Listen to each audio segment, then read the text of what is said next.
Welcome to the Connoisseur Conversations of A. Lange und Söhne. My name is Carl Norton, and I have the honor to host the upcoming 30 minutes, where we will focus on innovation and complication. Where does the inspiration come from? How is it translated into a watch's design and functionality? And how is all that reflected in the wonderful timepieces from A. Lange und Söhne? And for this conversation, I have the honor to welcome the Director of Product Development of A. Lange und Söhne, Anthony de Haas, live here in the studio. Hi, Carl. Hello, Great everybody. to have you. Looking forward. Yes, perfect. And of course, on the other hand, I have two gentlemen who are called in via the dial-in, the video dial-in. I have Justin Haste and Andrew Morgan. Welcome, gentlemen. Great to be with you guys. Thanks for having me. Yeah, me too. Thank you. Excellent. It's great to have you here. It's a real honor. I said that before we started the program, because obviously a lot of people know you and have read pieces by you or watched your videos. So it's great to have you here in this connoisseur conversation about innovation and complication. But the first thing to dive right into the topic is obviously that I have to ask you one question. Oh my God. Yeah, I know. Don't scare me. It's a Don't surprise. make me nervous. Okay. It's a surprise. And the surprise centers on, I mean, A. Lange und Söhne constantly pushes the boundaries and looks for new ways of surprise people with evolutions of concepts. But the question behind it is, why do you do that? Why do you constantly challenge yourselves? I can give you the answer like a watchmaker, so it's my daily job. Right. But that sounds a bit dry, no? Okay.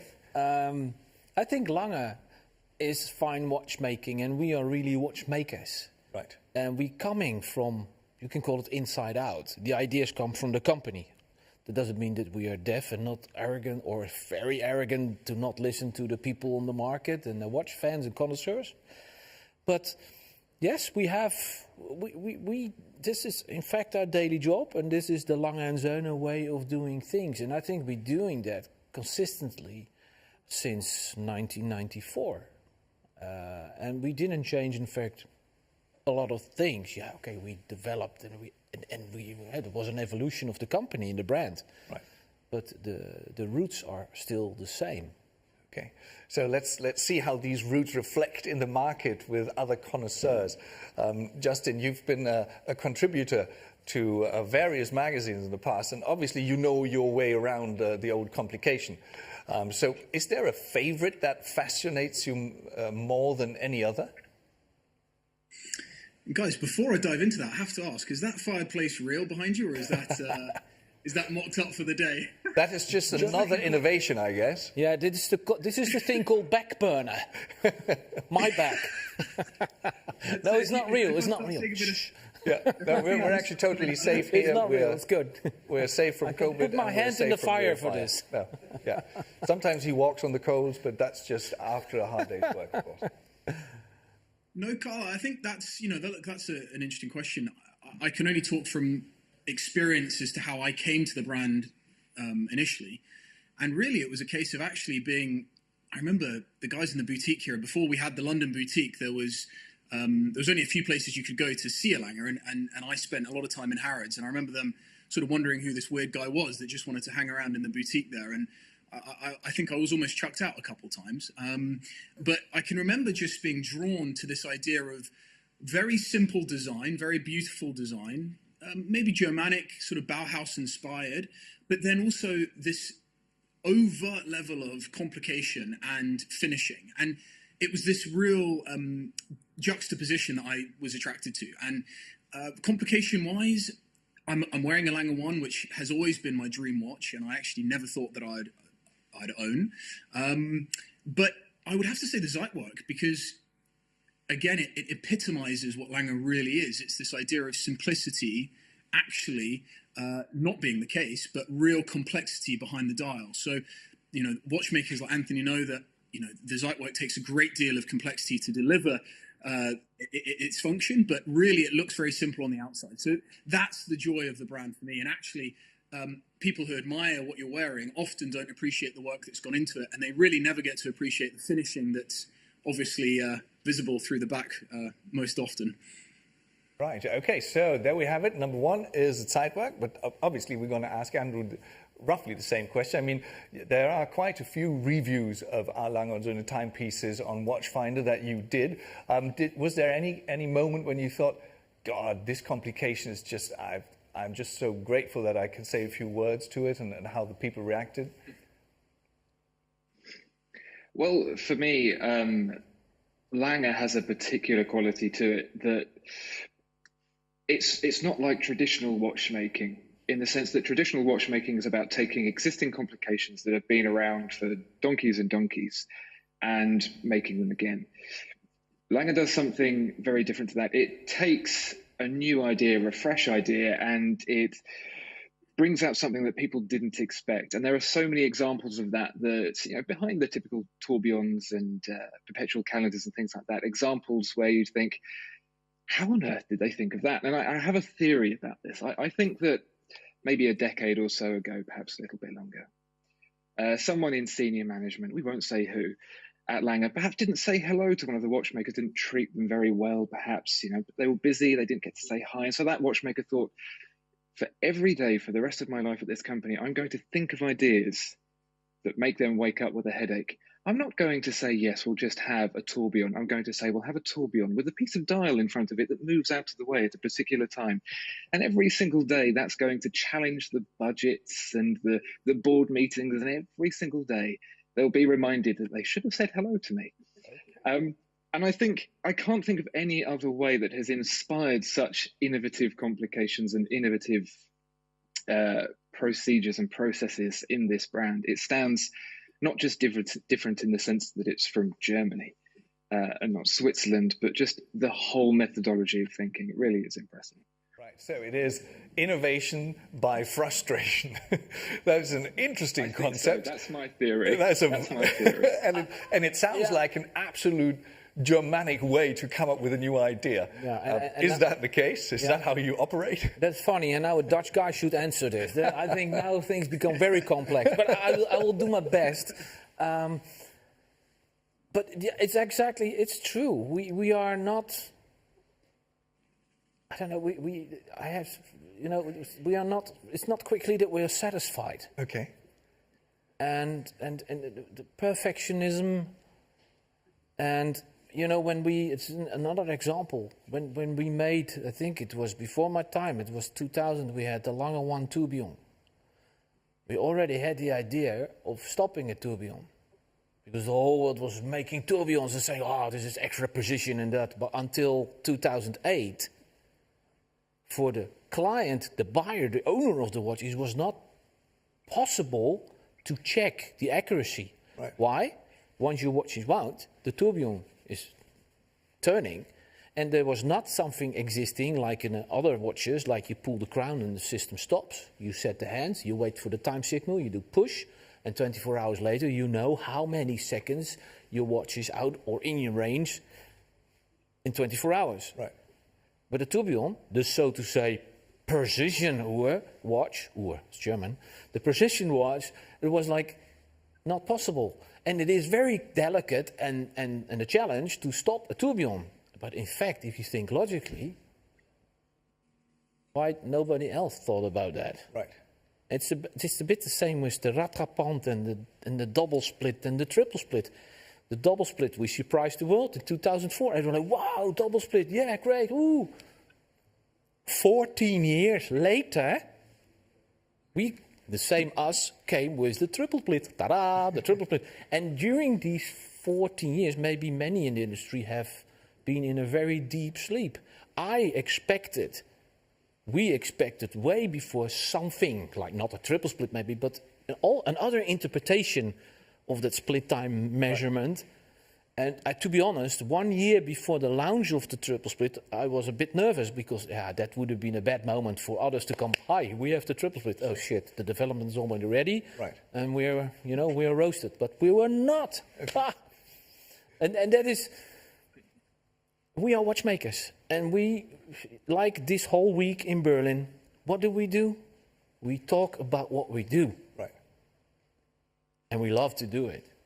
And for me, there's nothing else to share the passion. Also with these two gentlemen here, we're all on the same level. Right. We're all a bit of a...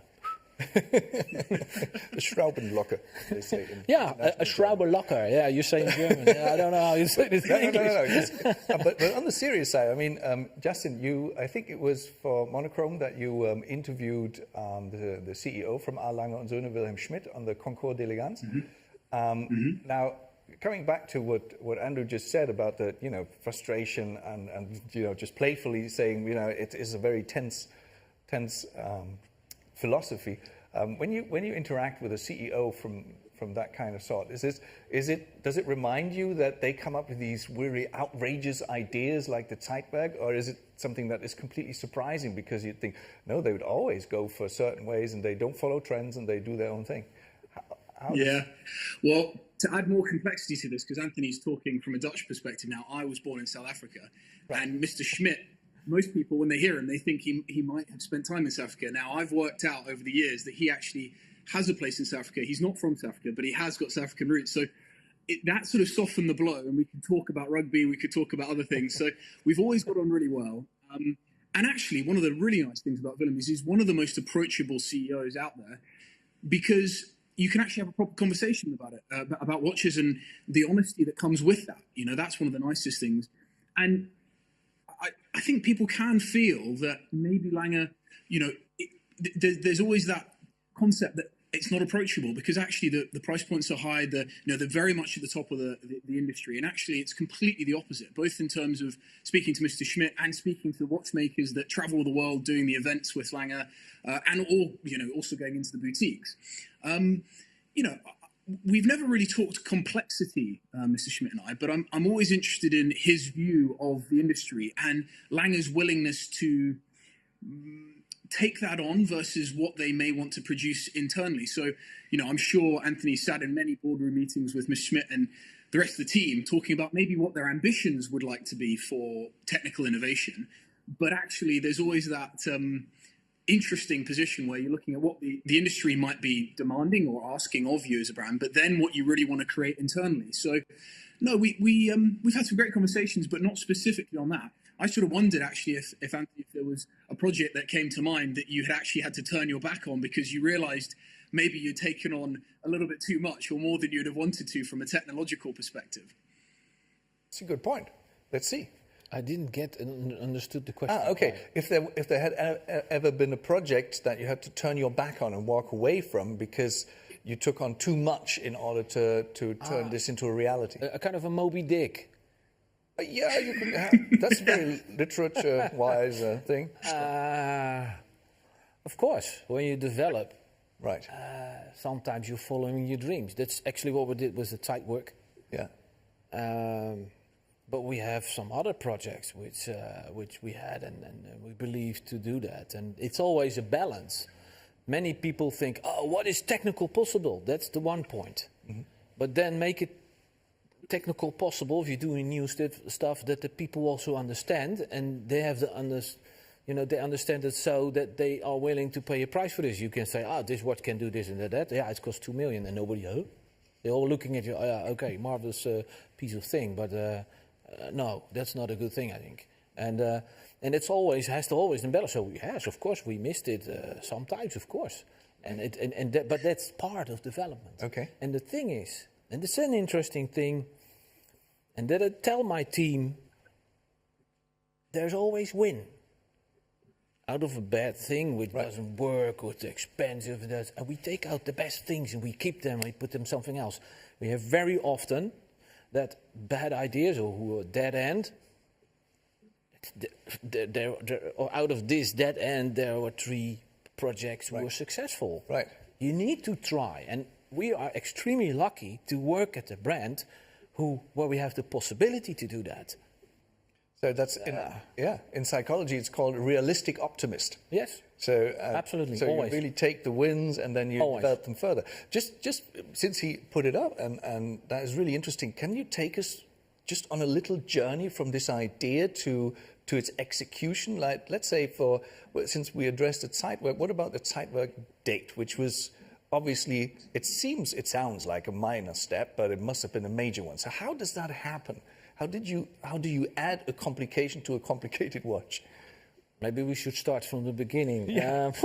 In 2004, we had a kind of a dream to make the opera clock from the Semper Opera, the stage clock, the 5-minute clock, to make something like that on your wrist, a digital watch, mechanical, of course, and with the windows next to each other.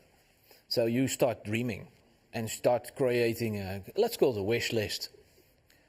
And now creating a wish list is easy. You write things down. Oh yeah, but not 5 minutes. Then it needs to jump every minute. And of course, when the second hand comes, exactly at 12. So, and the windows must be big. And digital time, you read from left to right, not up and down, because digital watches have been done in the past. Right. I was wondering, why are these pocket watches from the early days digital tiny little windows? With these numerals, why not bigger? You have enough power in the pocket watch. Sometimes it's great. You see as a developer, yeah, we're going to do that. It's never been done. But sometimes there's a reason that never been done. You know what I mean? And so we entered that project and we were working and we found out the solution of the remontoire system. We worked on the Lange 31. Right. Making it possible for the extreme long power, the power reserve with the remontoire system. In fact, the remontoire system we already had in the master clock of the Stammhaus, the main building.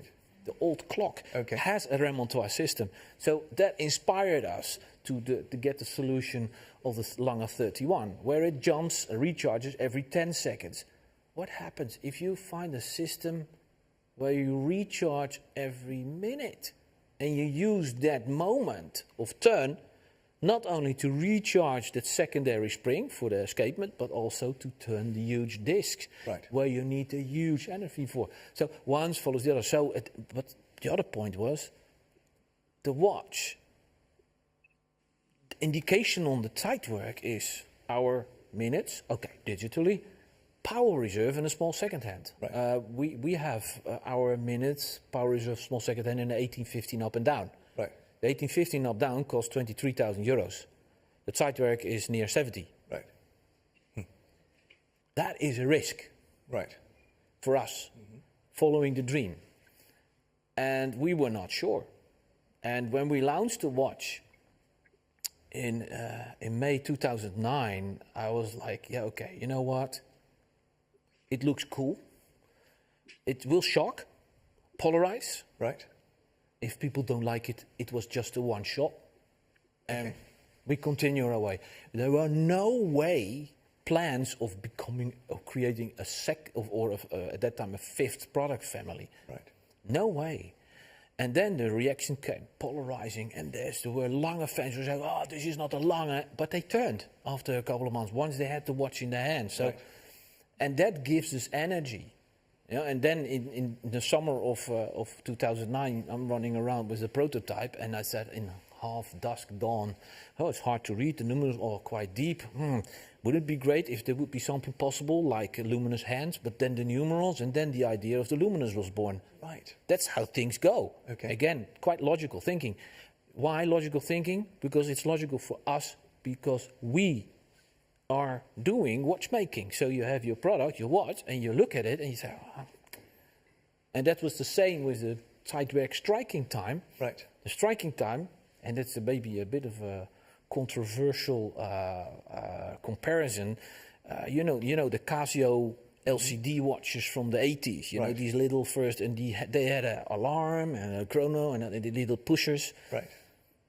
They still are there. You can still buy this stuff. And every hour they do beep. Now, we had watches and we had launched the luminous and wow. And then you're creating. You get energy from those people and the friends in the market. They give you energy and inspiration. And then, at that time we were already working on a grand complication. We just learned. We found out how to make gongs to get sound out of a piece of metal. Right. The exact weight of the hammer, the force of strike on the hammer, the thickness and everything. So we were like, wow. And then we came with the idea, not the Casio, of course, with the beep, but our digital watch, the mechanical digital watch, with hammers and a gong. And it does every quarter, ding, and once per hour, ding, the beep. Right. And that's how things develop. Right. So actually, Sounds easy, yeah? Yeah, and it sounds like, going back to what Justin said, it's like, it's not that you have to turn your back on something, it's you don't know which way to turn for the sheer amount of possibilities that you have. I think I tell very often to my people, because I work with engineers. Right. And engineers normally are very keen in explaining why something doesn't work. Okay. That's the part I don't want to hear, of course. But the dream. Right. If your dream is there and here's reality, if we come here, Right. always compromises, then we're good.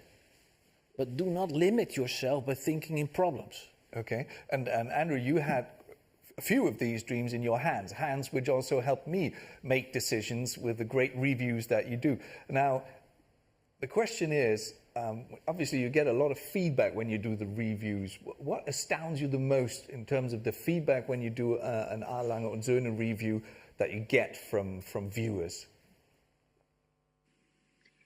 Well, before I get on to that, I did really like the Germanic response to the question, have you ever given up? I don't understand the question. There is no give up.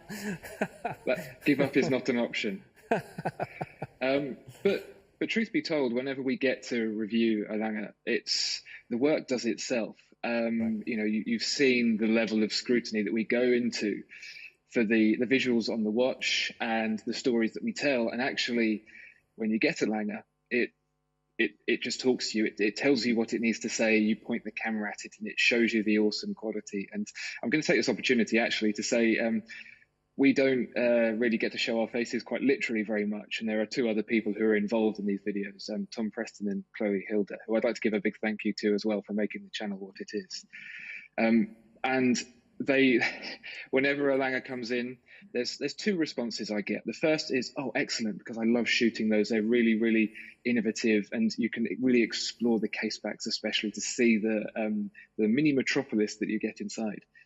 And then the other thing they say is, oh no, they're so strict, they're so fussy.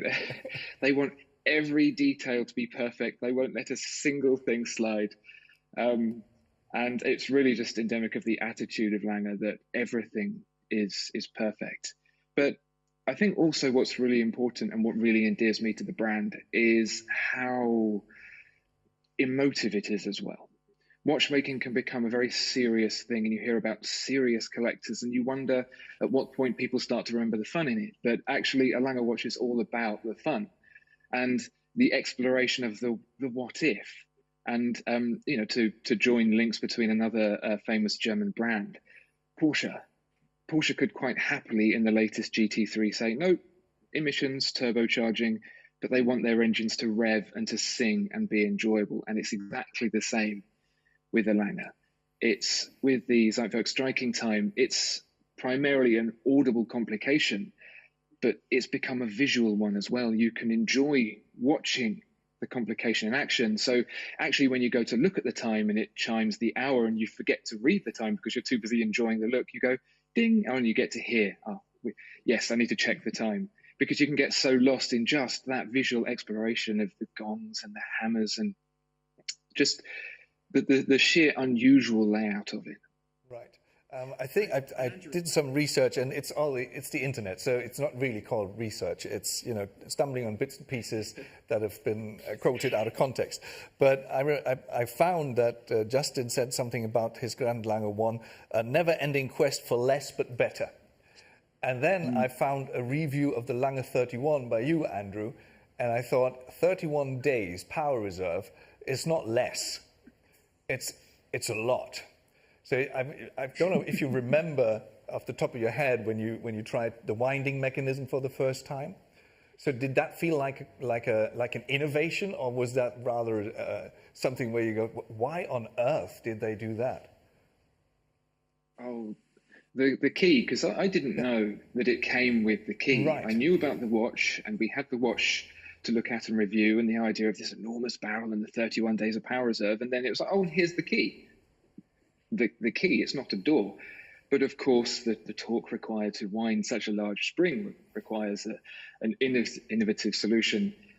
But you take the logic of it, that's all very well and good, that's very Germanic, that's very Lange, but the actual key, it's like ASMR for your fingers. The weight of it and the feel of the knurls and the curve and the shape, it was like it was custom made for my own fingers. And you turn it and it goes click, click, click, click, click. And it's just the most satisfying thing. And thank goodness there are 31 days to wind, because you want to keep winding it. And when you get to the end, you sort of feel a little bit like, oh, I want to do it again. But you know, I'm sure people who can afford one can afford two to keep winding them up alternatively. But it was, for me, that key said everything about the brand. Because normally you buy a watch, it has a box, it has some other bits, maybe a loop and an extra strap. But this thing came with a whole other toy that you can play with. Right. And I would say for those who are not in the privileged position to be able to afford a Lange, to be able to buy just the key would be excellent. Just to have the key on the side, just to play with the ratchet would be awesome. That would be an interesting giveaway. Its innovation seems sometimes to be it's innovative when people don't get it, but that's not at all your philosophy. No. That was the third Lange 31 is just an example of how far you can go with one idea and turn it into a reality that people can actually enjoy. Exactly. So, and there's I want to bring Justin back into the discussion now. Obviously, we have time constraints here as well. So every discussion, every connoisseur conversation we had so far, and this is, if I'm not mistaken, the fourth, always brought me into trouble because I never could ask the questions that I wrote down, painstakingly researched, which is great because it's very enjoyable getting your opinions and your experience. And just to step it up, one thing is, Justin, if you had something, because he talked about a wish list earlier, if you had something where you could say, I'd love to see this complication on that specific watch from A. Lange & Söhne, what would it be? Oh, wait a minute, I get my notebook. No, Anthony, put it away, because, the truth be told, someone once said to me, and it's a conversation that goes on a lot with watch guys and girls, is, what's the grail watch and what's the dream watch? And I honestly, hand on heart, said, this is the watch here. I've already got it. And honestly, it's this Grand Lange one, the 117025. Right. Originally launched in 2012. In fact, there she is.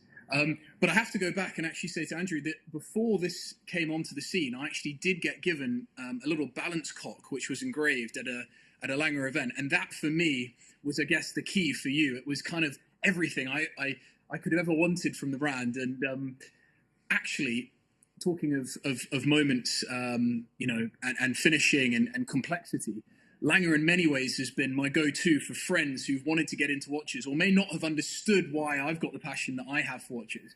And all I've done is shown them the back of a data graph and basically said nothing. A bit like with the YouTube videos, right? You don't actually need to say very much. You just turn the watch over and show it to them, and then suddenly they get it. And that's pretty much it. But if I were to advance any reference that's currently listed with Lange, I would actually look to reduce the Zeitwerk's thickness slightly.